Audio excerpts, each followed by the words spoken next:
मुख्यमंत्री श्री नवीन पट्टनायक आज विभिन्न राज्य तथा जातीय राजपथर 18टी highway patrolling unit virtual platform रे लोकार्पित करिसेंती। ए यूनिट गुड़िक लोकार्पित करी मुख्यमंत्री कहिसेंती जे राजपथर दुर्घटनारू जीवन रक्षा करिबारे एही यूनिट गुड़िक गुरुत्वपूर्ण भूमिका ग्रहण करिवे।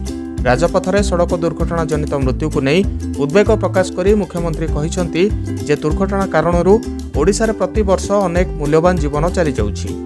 सरकार एभली सांख्यिक दुर्घटना को ह्रास करने को प्रतिश्रुतिबद्ध और यह दुर्भाग्यजनक घटना को रोकवा अनेक पदक्षेप नेउछंती।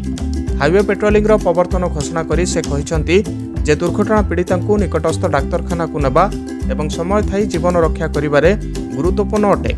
आमे जेते शीघ्र आहत व्यक्ति को डाक्तरखाना नहीं पारिबा बंचिबार आशा सेते बढ़िबो बोली मुख्यमंत्री कहिसेंती। ए पेट्रोलिंग यूनिट गुड़िक एही परिस्थिति रे दुर्घटनार शिकार होइथिबा लोकन को यथाशीघ्र हस्पिटाल पहुंचाइबारे अत्यंत उपयोगी हेबो बोली से उल्लेख करिसेंती। से आहुरी मध्य कहिसेंती जे विभिन्न दुर्घटना प्रवृत्ति रे 36टी पेट्रोलिंग यूनिट सृष्टि करने राज्य सरकार लक्ष्य रही।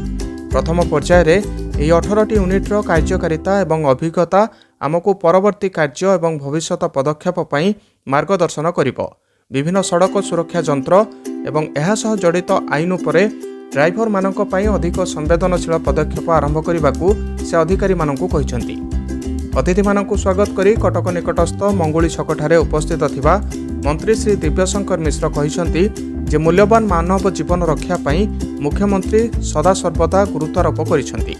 विपर्यय परिचालना तथा जीवन रक्षा करिबारे ओडिशा एक आदर्श राज्य।